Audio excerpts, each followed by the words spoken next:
Hello, hello, and welcome to the Tip of the Iceberg podcast, brought to you as always by InsideThePenguins.com.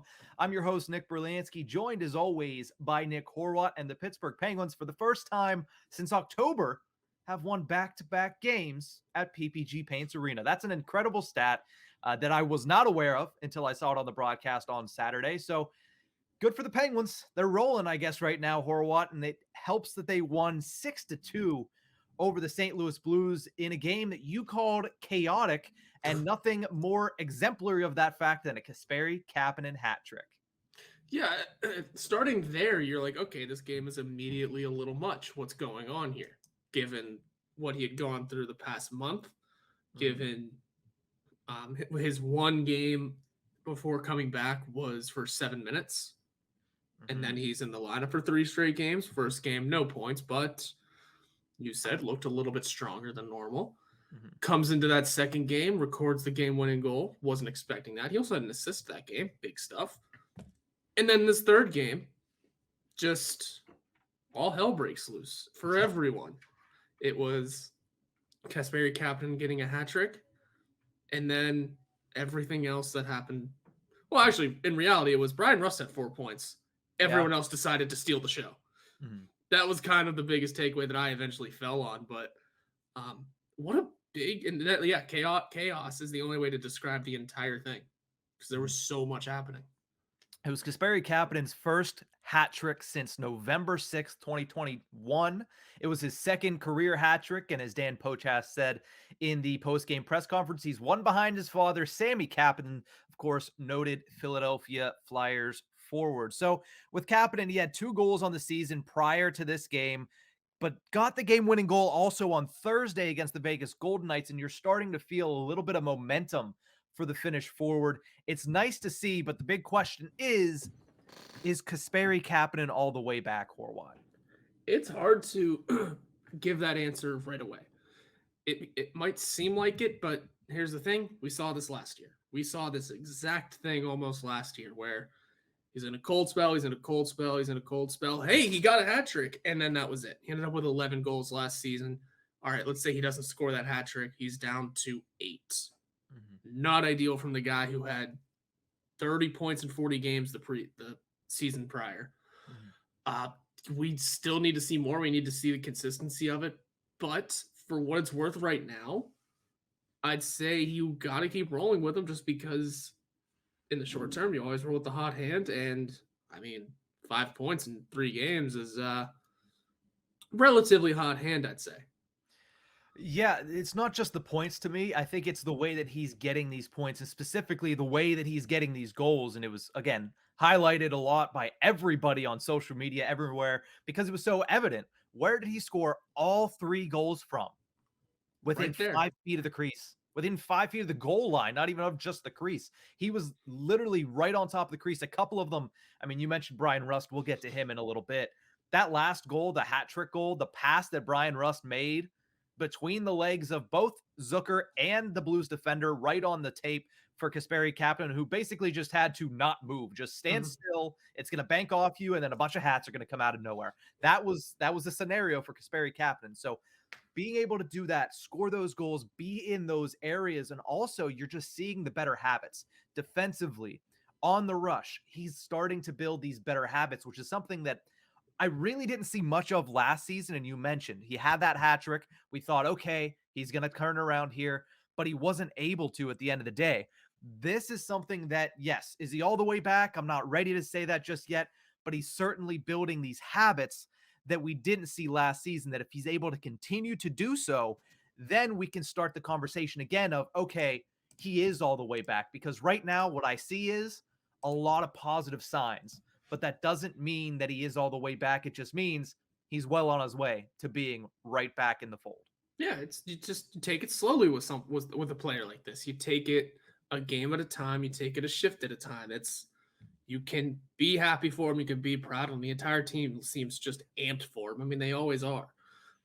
But now it is a matter of holding on to the consistency, and you take it just one little play at a time, and you see what you have. And you're right. It is doing the right things the right way, getting to the front of the net, playing the defensive-minded game as well. And the big key, I think, everyone that was everyone's takeaway before he even got back into the lineup. It was he needs to go to the net more. And when he got put back into the lineup, like Sullivan said, we just want him to play his game, crash the net, use his speed, in which he's starting to do all of that. I said last recording that he had the fastest recorded speed in whatever game we were talking about. Carolina. Yeah, his first game back, which was great. Didn't mean much because he didn't score, but then he does 5 points in those last 2 games. So yeah, he's utilizing everything he can, which is his speed, and he still does the stop-up thing, but he is at least being confident with it and taking it toward the center of the ice, toward the net, and not turning around and looking for something. It's a minor adjustment, but it's making a huge difference already. Yeah, that is the key, and I was going to say it, so I'm glad you did. Mm-hmm. It's not just stopping up and then dumping the puck deep. He's stopping up. He's driving to the center of the ice. He's driving to the net. He's making smart decisions and not just turning the puck over at the top of the offensive zone. So definitely all good signs for Kasperi Kapanen. Since his return to the lineup 3 games ago, he has 4 goals, aided by that hat trick.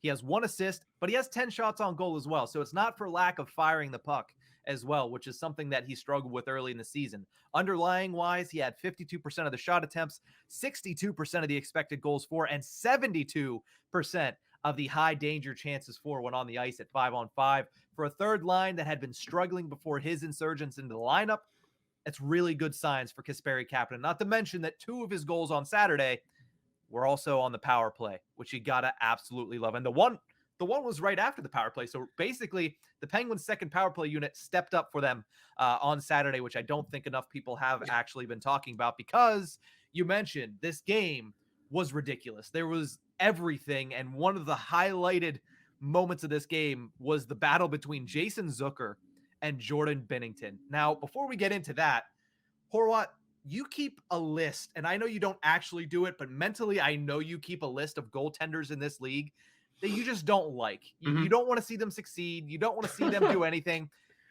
Jordan Binnington is firmly on that list. I texted you on Saturday. You said yes, but Martin Jones still exists. I would think that Thatcher Demko is also in that list. I would think that Thomas Greiss is also on that list. So where does Jordan Binnington sit as far as goaltenders Horwat hates? Okay, let me clarify. This list isn't that I don't want them to succeed. I just have never had a good taste in my mouth about them. And for what it's worth, the Thatcher Demko thing is just how overblown he's gotten this year, and we see where he's been this year. Way to go, everybody. We're great at this. Goaltending is such a finicky position that I always say every time a goalie comes out and has that hot run, like we saw with Andrew Hammond with the Sens a long time ago. Most recently, Alex Nedeljkovic is, you can have your hot little stint. You have to maintain that. You have to go into your next season or your next trek and follow it up. Like Nedeljkovic didn't do that. Good on the Hurricanes, and that's what I said whenever it happened. So anyway, to this Jordan Binnington thing. It's not so much that I don't want him to succeed. I want him to just actually commit to being an a-hole if that's what he's going to do. I feel like he's committed to the bit. Well, then actually make contact with people. He just swings sticks around and swings and misses on purpose. He's trying to look like the tough guy without actually bearing any of the brunt of the consequences. Hence the skating toward the Penguin bench whenever every Penguin is on the bench or nowhere near the bench. Making sure there's a referee in between them. It's nonsense, and I don't know how to put it other than the dude needs to get his comeuppance, and I think it started with that Jordan Staal play where he tried to make that hit and just got laid out. Staal wasn't even trying to hit him. He just got in the way and went, there, and there's a goalie on the ice. Let's continue the play. That's that Thunder Bay farm boy strength of Jordan Staal. Yeah, it is. That's the other thing too. We were texting early in this game. I said, we're going to get a Jordan Binnington moment. I could feel it because we were in his crease and in his kitchen from the opening draw. It was early that we were all over him. We were smothering him and he couldn't make saves. And then the little hit gets tossed out toward the end of the first period, which wild call that was first made a high sticking penalty. Mhm. And what I want to know about the NHL is why is the only thing you could do with that is erase it and not say, okay, well, now it's a different penalty because it should have been. Uh, Yeah.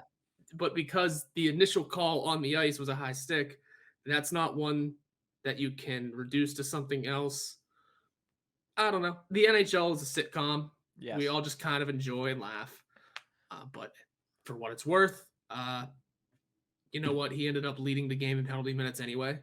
Because he got a So 10. He got a what? I've never heard of that. What was it called? Inciting. inciting. So if I was to, I bet it was just not inciting. What's it actually called?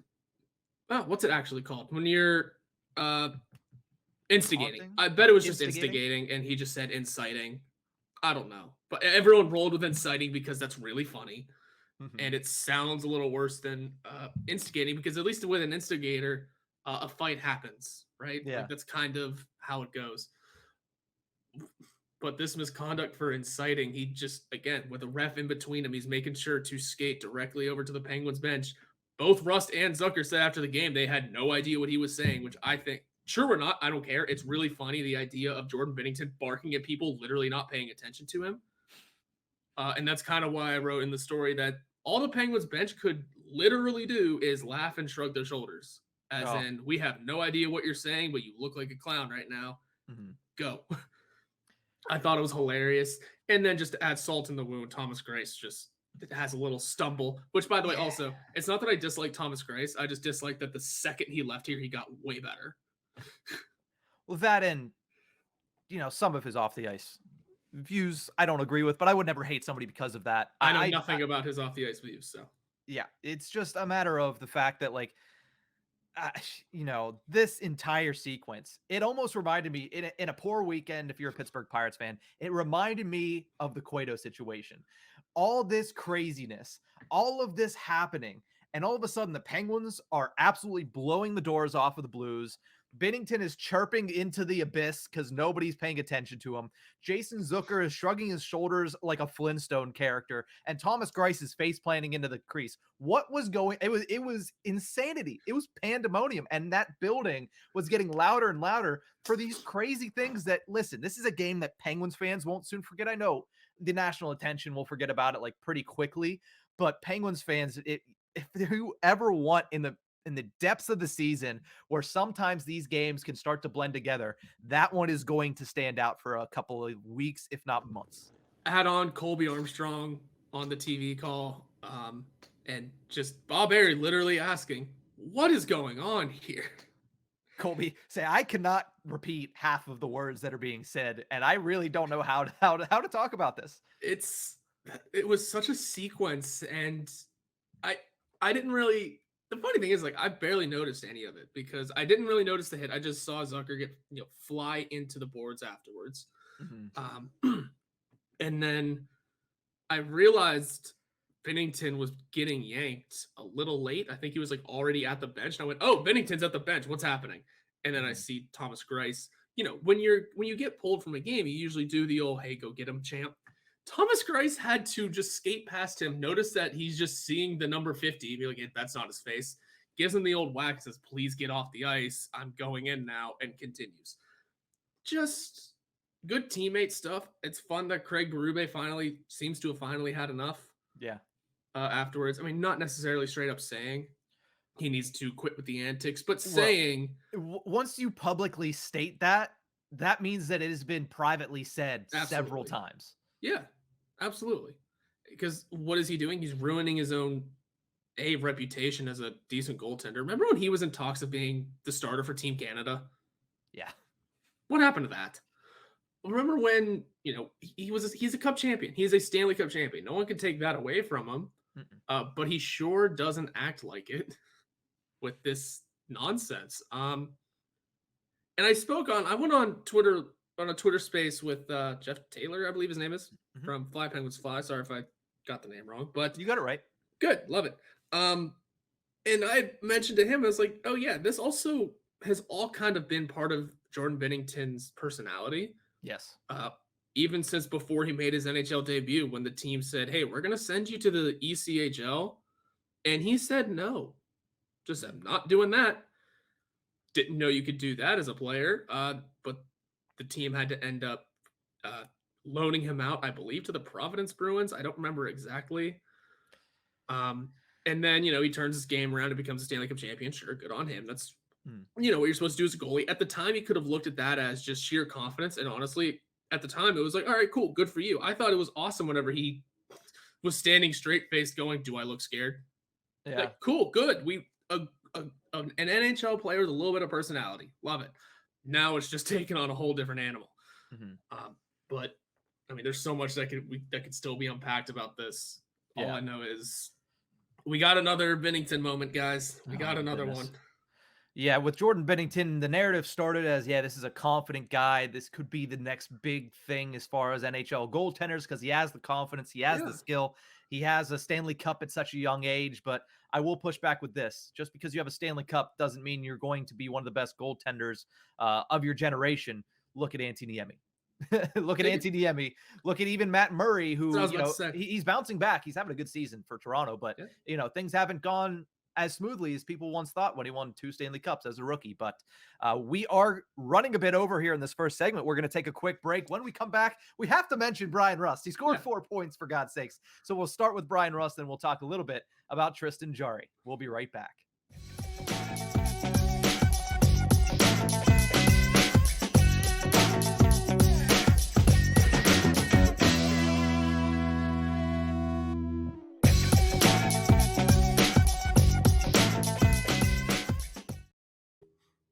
Welcome back to the Tip of the Ice-Burgh podcast, brought to you as always by InsideThePenguins.com. Horwat, we went the whole first segment and you mentioned it early on and literally encapsulates what we just did to this man. Bryan Rust had a 4-point game and we had to push him back to the second segment because Kasperi Kapanen scored a hat trick and because Jason Zucker had a grudge match with Jordan Binnington that Jason Zucker didn't care about. Like that's how do you ignore the guy that scored 4 points? That's how.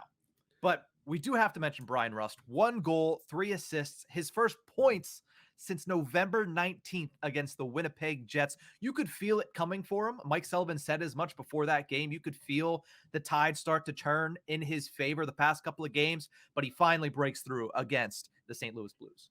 Yeah, it was a long time in the making, and his lack of production sure wasn't for lack of effort. I mean, in the Vegas game, he had 6 shots on goal. He had 3 the previous game, 2, 3. Like, he's getting multiple shots on net. He's only gone 1 game all season without a shot on goal. Every time I say that, I have to check because it doesn't sound right given 2 points in what was 14 games.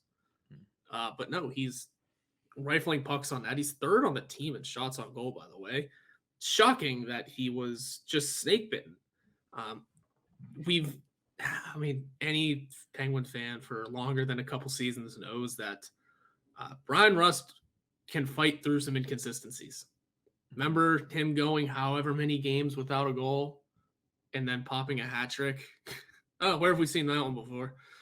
But we've seen it from from Rust before, and this one just felt a little different because last season he found his legs of consistency.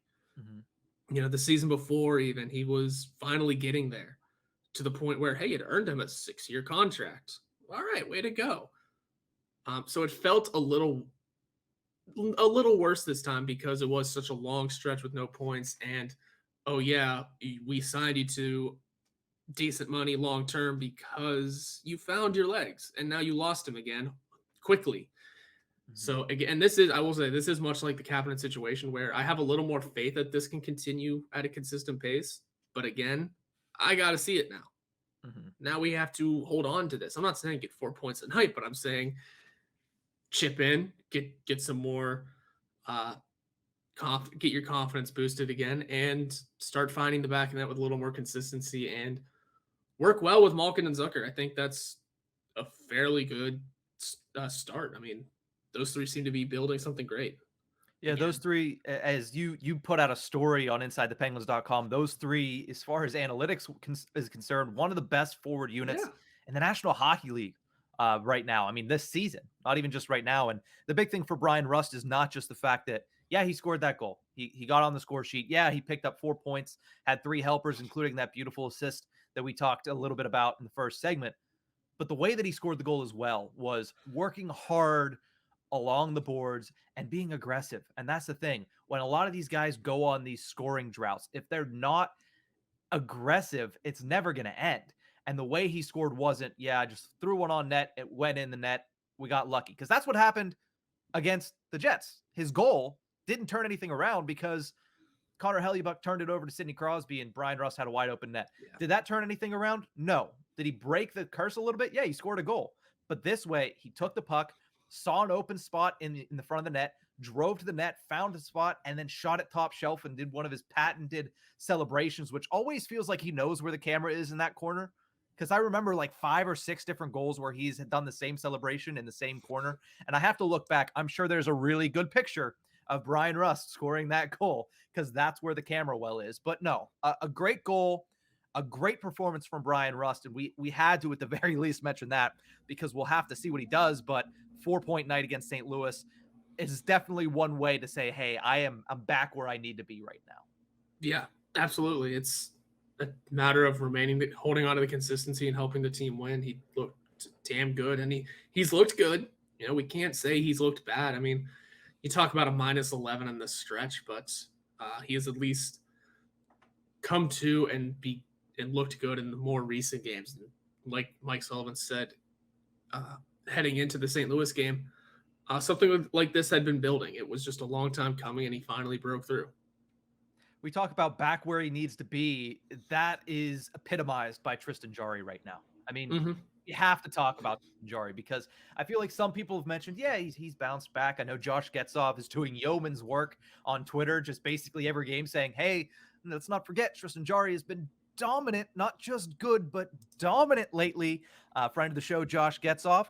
But it's time that we really talk about Tristan Jarry because he had physical issues, still the weirdest way to say that he had an injury possible, which confuses me as to what was actually wrong. Like that could go as little as being, I had a hangnail for like 3 weeks. Like we don't know what it was. We'll never know what it was, but it certainly seems that he is mended from that. And it all started with a win against Minnesota in which the Penguins won the game on the road against the Minnesota Wild. But we all said, they got the win, but Tristan Jarry looked bad again. And at that point, he had lost, I believe, 5 straight starts. And everybody was saying, okay, does this help? We don't know what's wrong with him. Is he still dealing with physical issues? But that ended up triggering the turnaround. A win in which he might not have deserved it, but the team picked up the slack for him. And since then, he is 6-0-1 with a .937 save percentage, 2 goals allowed average, literally 2 flat goals allowed average, and 2.03 goals saved above expected, which is, of course, a nice tip of the cap to the defense in front of him, considering his numbers have been so good, and he only has had to make 2 goals or 2 saves more than he was expected to make. So really good work from Jarry, really good work from the defense as well. He's looking like the guy we all expected him to be this season. I know I said to be in the Vezina conversation. Hunter Hodes of Locked On Penguins echoed that sentiment. We were on the same wavelength there. You were a little shy of jumping on that bandwagon, and at this point, that might be out of the question. Yeah. But he's finally starting to look like that guy. The question I have for you, Horwat, is he just a volatile goaltender, or is it just the way that he started? Is it in his nature, or is it just this season? Like I said before, goaltending is such a finicky position. I don't know. It's extremely hard to say, especially considering that losing streak, everyone wasn't doing their job. So you can toss that into the fire of just everyone was kind of not playing the right way. And a lot of those games the Penguins deserved to lose. But now he's back in this, in his last 8 starts, he's gotten points in all of them. 6-0-2. I know you said 6-0-1, but I'm tacking on that other overtime loss just because, hey, you know what? You could say maybe that was part of the bounce back despite him giving up 5 goals in that game. It's extremely hard to say if this is what it is or if he's volatile or whatever it may be. I think for right now, he's found his game, found his confidence, found a new level of play that we definitely didn't have at the beginning of the season. Yeah, he was stopping everything at the beginning of the year, but Um, obviously those physical issues are gone, and he's holding down the fort better than anybody would have expected, considering the streak. It's hard to talk about goalies sometimes. He's making the saves, and he's making them right. He's making them big. Yeah, the big thing we talked about early in the season is, listen, even if you're not going to play well, you have to make the save if the team is keeping you in it. And he wasn't making it. Casey DeSmith wasn't making it. But now it seems like he's making almost every save. Now, we understand that no goaltender is going to be able to continue that pace throughout an entire season. And he's not going to. He's going to have another dip in production. He's going to have another dip in performance. But if you can, at that moment, make the save to keep getting your team wins, keep getting your team points like they did against Carolina, that's when a goaltender, despite being inconsistent sometimes, can still be considered one of the best in the league because, like you mentioned, goaltending is fickle. There's inconsistencies in every goaltender. I don't care if your name is, Igor Shesterkin, if it's Andrei Vasilevsky, or if it's Antti Niemi. There's times where you're going to be up. There's times when you're going to be down. Nobody's going to be consistently anything in this league. But if you can make it to where you're making the important saves and keeping your team in games, even when you're not having your best performances, that's when you can see who's truly a good goaltender in this league. But right now, Tristan Jarry, he's playing like more than a good goaltender. He's playing like the goaltender that we expected him to be. He's playing like a Vezina caliber goaltender for this past stretch. We'll just have to see if he's able to keep that going into the month of December. Let's talk briefly about this matchup coming up on Tuesday. Pittsburgh Penguins taking on the Columbus Blue Jackets. This is the second matchup between these two teams of the season. The Pens won the first one in Columbus by a total score of 6-3. That was the last victory for the Penguins before going out west in Canada and starting that 7-game losing streak. But the Columbus Blue Jackets come into town with a lot of injuries. Jake Bean is going to be out 4 to 6 months. Jake Voracek is out indefinitely with a concussion. And Zach Werenski, their best defenseman and their probably second best player on their team, is out for the season. So Horwat, when you see the Blue Jackets coming to town to close out this Penguins 5-game homestand, trying to get a winning record on that homestand, what are you keying in on? Just beating the teams you're supposed to beat, playing the right way against teams that are not doing good, that are pretty much down and out. They're in the Connor Bedard conversation, ladies and gentlemen. This is the team you should beat. Doesn't matter who is in net. It doesn't matter how your team is playing. Thankfully for the Penguins, Tristan Jarry, who most likely will get the start, is playing very well, like we just discussed. And the team, like we also just discussed for the last couple episodes now, playing very well. So this is the kind of game that it doesn't matter how you play. It doesn't matter what goes on. You need to win this one because they have one of the worst records in the league. Looking around, Anaheim still only has 6 wins. Boy, oh boy. Anyway, yeah, no, this is a team you should beat. They have a worse record than the Flyers right now, 4 now. But yeah, this is the game that you mark on the calendar as, yeah, we have to win this one. Yeah, they got the big free agent stud and Johnny Gaudreau, but guess what? That doesn't mean anything anymore because they've lost everybody around them as well. Now's the time to add on to your streak, help push yourself up the ladder of the Metro because we're still not right into the top 3, but we could be with a nice win here. And if the right things play out with the Islanders, who have 16 wins and are in 3rd in the division.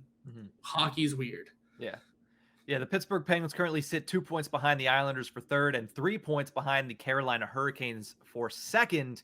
The New Jersey Devils up far and away above everybody else because of that long winning streak. But you mentioned Johnny Gaudreau. He is the shining silver lining for the Columbus Blue Jackets right now. 26 points in 23 games, and nobody else is really close. I mean, Kent Johnson doing some yeoman's work there for the Blue Jackets. That's a young stud for them. He's going to be good going forward in the future. But you mentioned that game against the Philadelphia Flyers. It's what I want to see the Penguins do to the Columbus Blue Jackets on Tuesday. They shut them down. They won 4-1 against the Flyers. Their bottom 6 was really the reason that they won as far as the score sheet. I want to see that a little bit more in this game, whether that's from Kasperi Kapanen in the 3rd line, or if that's, Paling and Archibald making their presence felt once again. But you look at this team, what else am I eyeing? Of course, Kasperi Kapanen. I want to see continued progress. Doesn't have to be goals and assists. Like we said, I liked his performance last Tuesday against the Carolina Hurricanes. It was a start, and he built off of that into an explosion of a game on Saturday. Let's start that building and continue those building blocks. And the other thing I'm looking at is the Sidney Crosby line, because it almost seems like they're quietly scoring goals. Mhm. They've scored 4 goals at 5-on-5 in the last 5 games. They're looking like the Globetrotters of hockey. It seems like they are ready to explode for 3 goals per game, just them alone at 5-on-5 at points, going up against a very undermanned, very under-talented Columbus Blue Jackets team. I'm looking for Crosby, Raquel, and Gensel to absolutely blow up the score sheet on Tuesday, or at least get a couple of goals, because they've been getting premium chances after premium chances. They're bound to go off for a massive night, and when better to do that than against this team in Columbus? Yeah, absolutely. It seems like at times the first line and second line kind of trade who's going to pop off and be the best line on the team. Obviously that third line took the swing in the last game, but I think that Crosby unit can get something done big time against this down bad team. I mean, if you want to talk about Jake Gensel, he's got 21 points in 18 games against the Blue Jackets in his career. Safe to say he's done a pretty good job against them and can continue something like that. He also was 19-10 against the Canucks. Holy hell. Randoms. But yeah, this is the kind of game he should do very well in as well. It's back at home. We know this team loves playing in front of the home crowd, despite it dwindling a little. We don't talk about that part. But hey, you know what? Big games like this, big wins like this should bring the crowd back. And sure, it's a Tuesday night, but it's, play like it's a postseason game. Play like your life depends on it. And I know the opponent isn't at that caliber, but it's still important to, like I said, get the wins that you're supposed to win. Yeah, you mentioned play like it's a postseason game. The Penguins have had a lot of success against the Columbus Blue Jackets in the postseason. Those numbers you mentioned for Jake Gensel, not even including that absolutely amazing series he had in 2017 against the Blue Jackets, including a hat trick out there in Ohio. But a couple last stats about Columbus before we head to break. They're bottom 5 in the National Hockey League in all analytical categories. That's, expected goals for, that's shot attempts, that's scoring chances, that's high danger scoring chances. They're bottom 5 in literally everything at 5-on-5. And it doesn't get much better when it comes to their special teams. They're in the bottom third of the league in special teams efficiency, 20th in the National Hockey League on the penalty kill, and 30th on the man advantage. So if the Penguins want to show that they're a dominant team, this is a team that you should handle easily in the Columbus Blue Jackets. And like you mentioned, Horwat, keep climbing the ladder of the Metropolitan Division. But we're going to take a quick break. When we come back, last week, the Penguins celebrated 2000s night at PPG Paints Arena. We're going to talk a little bit about some of our favorite players from the 2000s right after this.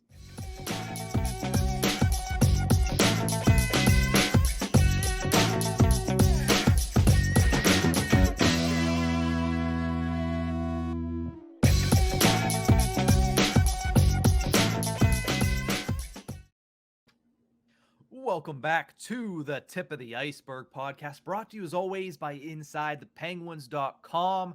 Of course, new episodes of this podcast come out every Monday and Thursday, but we have a little something special that we might be starting up this week, so keep an eye on the feed for bonus episodes that could be hitting every weekday morning. We should have much more content for you from the Tip of the Ice-Burgh feed and from InsideThePenguins.com. But for right now, our weekly Pens poll, a lot of the time it revolves around the current team, what's going on, the feeling of the fan base. But with 2000s night happening last week, we decided let's look back as well on the podcast and asked, who is your favorite random 2000s Pittsburgh Penguin? Which means no, you can't say Mario Lemieux. No, you can't say Sidney Crosby. You can't say Evgeny Malkin. You can't say Sergei Gonchar. Who is your favorite random 2000s Pittsburgh Penguin? The 3 options we gave were Gary Roberts, Georges Laraque, and Eric Christensen. Gary Roberts won the poll with 42%. A lot of people loving the old Iron Man that wore no visor with the Penguins and was just literally the old gruff veteran that taught Sidney Crosby how to not get his ass beat, basically. But then you have Georges Laraque had 21% of the vote. 20% said other, and we'll get into that in a second. But Eric Christensen, who I gave my vote for, 17%. Shootout specialist, Eric Christensen. The only thing he was good for, Eric Christensen. And I love that Gary Roberts got that many votes whenever he only played 57 career games here. Yep. Of his 1,200 game career. I mean, I get it.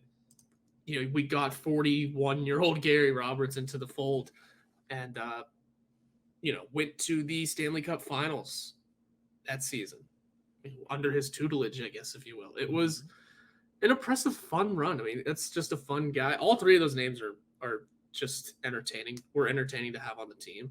Eric Christensen, like you said, shootout specialist. Not